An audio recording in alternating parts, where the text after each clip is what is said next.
Entonces imagínate, era descubrir que la cultura de San Agustín, no porque se sospechara que no lo tuviera, había tenido un calendario. ¿Qué quiere decir calendario? Manejo del clima, manejo de las lluvias, en qué época se siembra, en qué época se cosecha. Y la región del sur del Alto Magdalena se caracteriza en términos generales porque hay mucha lluvia. Entonces no hay escasez de lluvia por la influencia amazónica.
Hoy llegamos al sur del Alto Magdalena, territorio donde nacen los ríos más importantes de Colombia, donde confluyen los Andes, el Pacífico y la Amazonía. Y donde hace aproximadamente 2000 años, a comienzo de la era cristiana, comenzó a desarrollarse una sociedad que talló y tejió lazos permanentes entre la vida y la muerte. Y claramente a la par de que construían estos sitios monumentales, pues estos sitios para la muerte no fueron solamente espacios para la muerte, sino también para la vida, ¿no? La gente cultivaba, la gente construía sus viviendas, la gente criaba a sus hijos, se alimentaba y desarrollaba toda la cotidianidad en estos mismos espacios donde estaban construyendo las casas para la vida después de la muerte. La llamada cultura agustiniana fue una sociedad reconocida por un arte funerario único, caracterizado por una enigmática estatuaria monolítica y por tumbas de grandes lajas donde fueron depositados los restos de chamanes y chamanas, posiblemente muy prestigiosas. Se trató de una sociedad que se relacionó de manera particular con los ciclos históricos de la lluvia y con los ciclos climáticos. La importancia que tuvo el agua para esta sociedad se manifiesta en el legado de una notable representación escultórica de seres acuáticos. En el Alto de los Ídolos, en la meseta B, encontramos dos tumbas, en la cual en la tumba 1 se encuentra un cocodrilo raniforme, como lo hemos denominado. Esta especie no es común de esta región. A veces hay uno que agarra un pescado, otro agarra dos pescados, entonces el agua está presente. Lo otro es que ahí sí, estos señores principales tienen ojos de pescado también.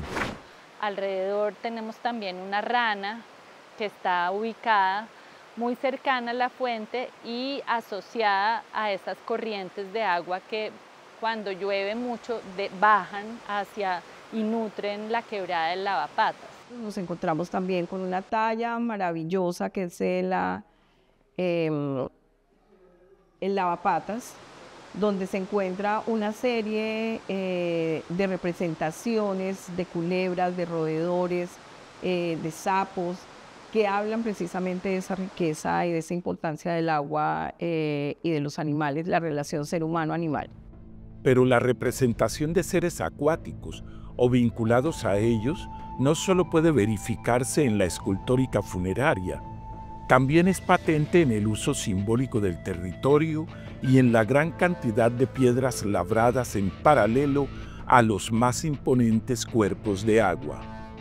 Los pictogramas y petroglifos del estrecho del río Magdalena son, de hecho, la memoria hecha piedra del vínculo entre el mundo de los humanos y el río. El río Magdalena, ese enorme cuerpo de agua que al recorrer 11 departamentos de Colombia recoge las aguas no solo de las 3 cordilleras andinas, sino también de otras serranías de la región Caribe, nace en una estrella fluvial única en el país, el macizo colombiano, del cual forma parte el sur del Alto Magdalena. Nace el río Caquetá, que corre hacia el Cauca, por el sector de Valencia, el Patía y el Putumayo. También nace el río Cusidiaco, está en la laguna de Cusidiaco, que es una laguna muy bonita, muy hermosa, figura de un conejo. El Magdalena, tal como lo hacen los diferentes ríos, riachuelos y quebradas que nacen en el macizo colombiano, entre San Agustín e Isnos, baja encañonado de las montañas, ganando inusitadas turbulencias, sorprende a nuestros sentidos y nos permite entender cómo una región montañosa depende del agua que desciende a torrentes, tanto de las montañas como de las nubes.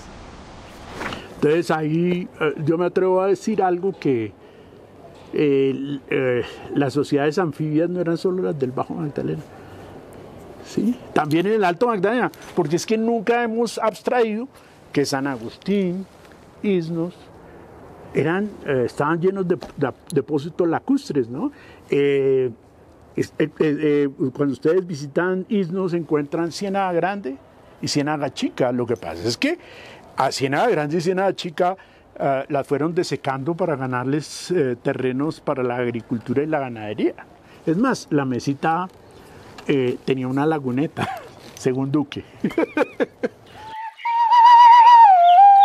La relación que tuvo con el agua esa cultura, llamada agustiniana, que vivió en el macizo colombiano y particularmente en el sur del Alto Magdalena, no fue solamente simbólica.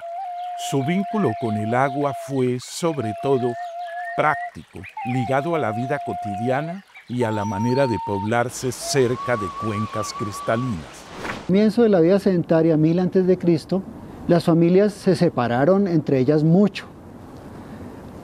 Es como que no querían vivir juntas, lo más lejos posible. Y eso hizo que desde el comienzo la población regional es muy dispersa y ocupó mucho del paisaje, de una forma muy tenue. Y eso, digamos, cuando uno lo mira de entrada puede parecer un poco arbitrario. Puede ser que es que simplemente estas familias no quieren vivir los unos cerca a los otros, pero realmente cuando uno empieza a hacer un análisis de paisaje más detallado, se da cuenta que las cuencas y microcuencas que están ordenando el territorio no solamente ordenan el territorio, digamos, biológico, de maneras a veces conscientes, a veces inconscientes. Si imaginamos que la población del periodo reciente, prehispánico, era más o menos 160 personas por kilómetro cuadrado, una densidad muy alta. Entonces tenemos que asumir que tenían un manejo del suministro de agua muy ordenado, muy coordinado, muy eficiente, ¿no?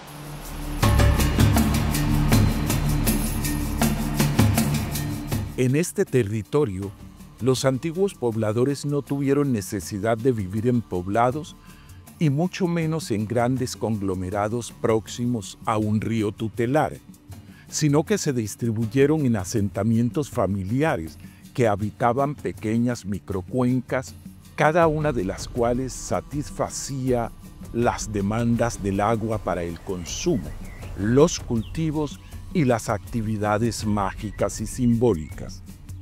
La riqueza y distribución hídrica no solo determinó un uso agrícola, sino que también facilitó el acceso al agua para uso doméstico.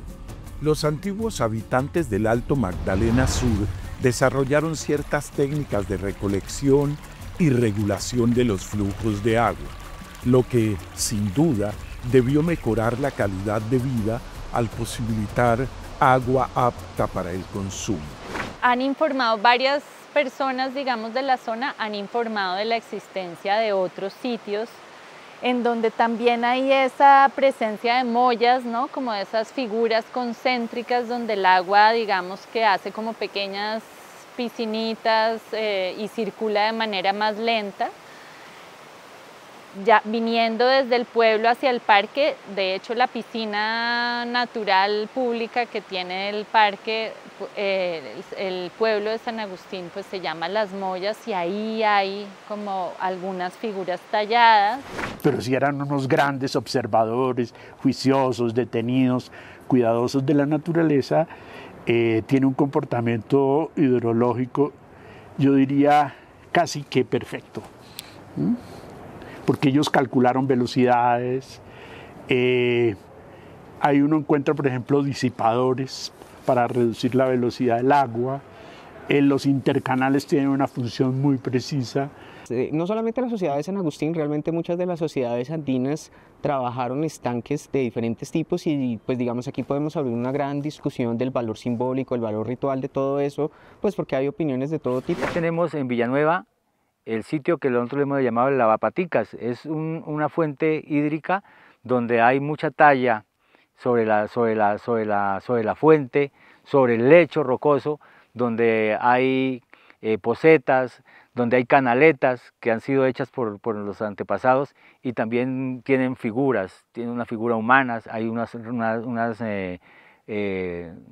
son como especie de peces y a la vez también como serpientes, muy alusivos al agua. Y en ese sentido las modificaciones que se hicieron y el manejo del paisaje, tanto de los ríos como las mollas, las fuentes, pues son parte de justamente como la respuesta que estas sociedades encontraron para dar manejo a su medio ambiente en ese momento.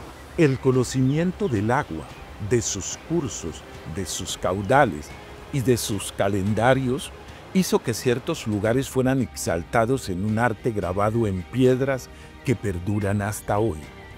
Y al orientar con precisión astronómica, no solamente con una brújula, vimos que había una roca con 3 figuras humanas de pie, las 3 con los brazos hacia los lados, y una era femenina y 2 masculinas, otra tenía una corona de plumas, bueno, estaban desnudas.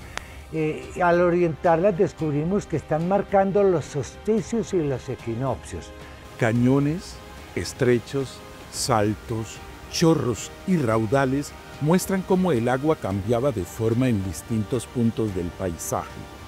Y esas transformaciones eran entendidas y aprovechadas tanto en lo simbólico como en lo práctico. El Salto del Mortiño, donde van todos los turistas a tomarle la foto, se detectaron canales, albercas y mollas después del remanso de la caída de agua. Ya es una caída de agua de como 80, 70 y pico de metros. Entre esos estanques que revelan un manejo milenario del agua, la fuente de Lavapatas, en el Parque Arqueológico de San Agustín, es quizá la expresión más elaborada de la cultura agustiniana en su comprensión y manejo de las dinámicas del agua. Lavapatas ofrece una experiencia profundamente sensorial. Es un lugar que invita entonces como a sentarse y apreciar las formas y apreciar el sonido del agua corriendo por los canales, golpeando la piedra, cayendo en esos pozos. Lavapatas es un conjunto de albercas labradas en la roca y adornadas con formas y preformas de animales, algunas incluso talladas en 3 dimensiones. En total, cuenta con 42 figuras distintas, la mayoría de ellas reptiles, sobre todo serpientes y lagartos, que rodean 3 albercas o pequeñas pilas artificiales excavadas en la piedra. Lavapatas es un gran estanque compuesto por 8 estructuras que funcionan como puntos de control del flujo del agua, pequeños cortes u orificios que permiten abrir, cerrar, desviar o modular su paso entre canales y albercas, junto con 46 canales tallados en la roca que varían en tamaño y profundidad. La presencia de los animales y la manera en que dialogan con el agua convierten el lugar en una escena viva. Y cuando nos llegó el momento de trabajar en la fuente de Lavapatas fue como tan especial, fue como trabajar en el lugar de la vida. Mientras muchos de los otros sitios y bienes arqueológicos, ¿no? Las tumbas, las estatuarias, son objetos hechos para acompañar la muerte, este sitio nos habla mucho de la vida, por eso que les digo, como por la presencia misma de tantos animales y también los animales en relación a los seres humanos. Desde un punto de vista físico, Lavapatas demuestra un profundo conocimiento hidráulico que permitió transformar gruesos torrentes en láminas delgadas de agua al controlar su velocidad y dirección mediante una sucesión de canales y albercas. Este manejo del agua, de sus velocidades y caudales, contrasta con las prácticas de algunos turistas que, guiados por agüeros de abundancia, tiran monedas y terminan dañando esta obra maestra de ingeniería hidráulica. Pero las amenazas son de distinto talante.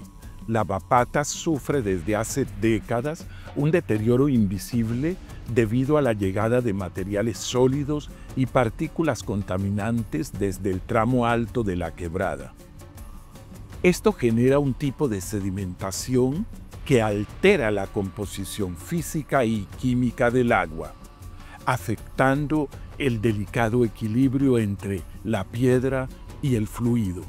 Es por esta razón que desde hace muchos años se optó por emplear agua proveniente del acueducto municipal y no del cauce natural, con el fin de mitigar procesos de degradación en la estructura lítica.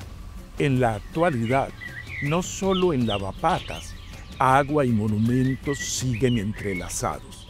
Si bien en los últimos años muchos de los bienes arqueológicos de los parques de San Agustín, Piedras y Alto de los Ídolos y su área de influencia han sido protegidos con cobertizos para atenuar el impacto de la lluvia, la inevitable presencia de humedad hace indisoluble la relación entre el agua y las estatuas.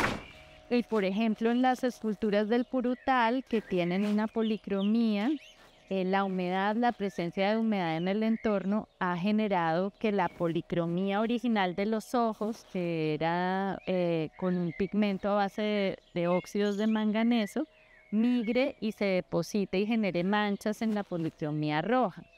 La humedad o agua en estado vaporoso, que se traduce en una floreciente presencia de microorganismos, hongos y colonias de líquenes, forma parte de las estatuas, así como las estatuas forman parte del sur del Alto Magdalena.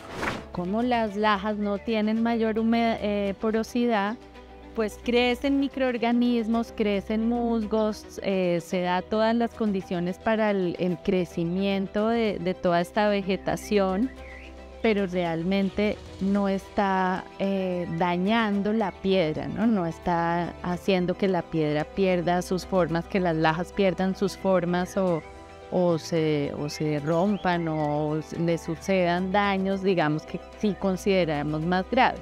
Al contrastar el conocimiento hidrológico, hidráulico y meteorológico de los habitantes del sur del Alto Magdalena, nos percatamos de que ellos interpretaron las variaciones naturales del clima hasta el punto de que estas mismas variaciones se convirtieron en la base de sus formas de moverse y establecerse, es decir, de instalarse y mudarse, y con ello en la posibilidad de generar diálogos con otras sociedades que también estaban en movimiento. Y es una cadena de montañas, de picos nevados, de páramos, con una biodiversidad, y además una cosa importantísima es que todo esto estaba atravesado por caminos prehispánicos. Desde 4.000 años, 5.000 años, la gente se ha estado moviendo por este territorio. Y claramente, ¿para qué? Para intercambiar, para conocer, pero también se ha asentado. Entonces, esta geografía, marcada por unos regímenes de lluvias fuertísimos, una topografía muy abrupta, pues ha sido, digamos, una ruta de caminos de mucha gente que ha narrado también y que ha creado esta diversidad cultural tan compleja. Entonces comparamos todo el sistema simbólico que está en el territorio y en la estatuaria con los mitos vivos de los Muruimo y Nane, y en primer lugar, que son del medio Caquetá, la gente del centro, o con el Baupés, o con el Bichada, o con otras regiones indígenas donde la tradición perduró, encontramos que era una cultura muy amazónica en cuanto a su pensamiento, su cosmovisión, su cosmogénesis. Los ciclos y regímenes de lluvias, algunos más largos y otros más cortos, incidieron en el establecimiento y florecimiento de los pobladores del sur del Alto Magdalena. Las cronologías del cambio ecológico y cultural presentan numerosas convergencias, algunas de las cuales aún requieren, desde luego, mayor estudio. Debemos insistir en que el macizo colombiano es el levantamiento andino más robusto del sur de Colombia, lo que impulsa el ascenso de aire cargado de humedad y desata lluvias abundantes. Esta generosidad climática se combina con un suelo fértil, legado de la actividad volcánica que enriqueció de manera extraordinaria estas montañas, creando un territorio capaz de sostener tanto la vida como el cultivo. Pensemos también que todo esto está impactado por volcanes, por erupciones de hace miles de años, y eso hace que la tierra sea también muy productiva. La toba volcánica hace que la tierra sea muy productiva, y lo otro es que también la toba volcánica es la materia prima en la que están construidas la estatuaria de los grupos humanos que ocuparon hace 2000 años este territorio. Vivir entonces en ciertas épocas en el sur del Alto Magdalena podía ser muy atractivo para las poblaciones de las cuencas bajas que, al no contar con tierras tan fecundas, fueron poblando y despoblando el territorio según las vicisitudes históricas del clima. He encontrado que cuando hay cambios en el estilo de las tumbas, por ejemplo, hacia el siglo I o 200 años antes de Cristo, o sea, 2200 antes del presente, el clima mejoró. Dejó de llover, porque antes llovía mucho. Entonces, unas sociedades agrícolas, el exceso de lluvia, tienen que deshacerse del agua, drenarla o conducirla a ríos, ¿cierto? Que eso lo hemos encontrado, canales de drenaje. Y en el periodo anterior, cuando mejoró el clima, es el auge. Coincide con las grandes esculturas, con los grandes centros ceremoniales, tumbas monumentales. Es un periodo clásico de esplendor. Y cuando el clima volvió a cambiar, que empeoró, que se incrementaron las lluvias, hay una crisis espiritual. Yo digo que es una crisis de pensamiento, porque la región no fue invadida por ninguna tribu vecina. Cuando decimos cambio climático, las diferencias eran muy pequeñas comparadas con los contrastes actuales.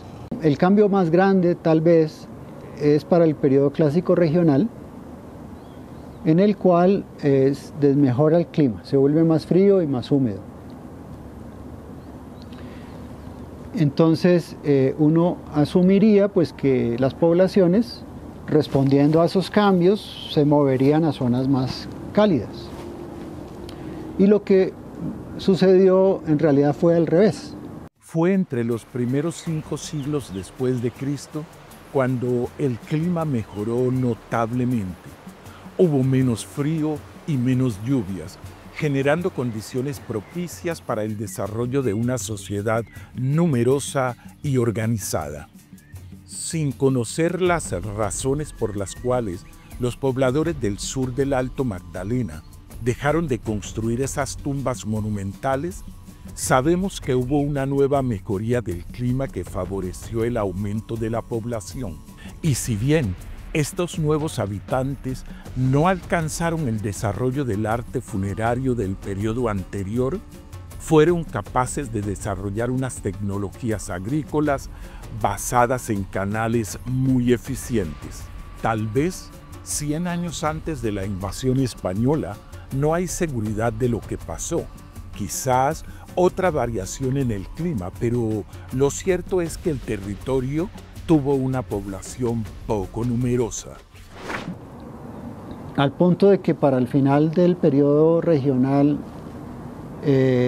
ya la densidad era muy cerca de los límites de la capacidad del suelo, y al final del reciente hay un colapso de la población regional que todavía no se entiende. Entonces la población aumenta gradualmente, llena todo el espacio en una forma dispersa, pero llega un momento en que hay demasiada gente en toda la región y no sabemos qué pasa, pero la población desciende rápidamente, unos 100 años antes de la conquista. Los actuales municipios de San Agustín e Iznos fueron habitados por diferentes sociedades a lo largo de más de 2 milenios. Los cambios en el clima moldearon sus formas de vida, y la manera en que estos pobladores y pobladoras se adaptaron es hoy un referente justo cuando enfrentamos un vertiginoso cambio climático causado no por las necesidades del planeta, sino por la voracidad del extractivismo. Durante siglos, el medio ambiente de este territorio fue observado y seguido, dejando constancia de sus aprendizajes en esos diarios del agua que hoy perviven tallados en piedra.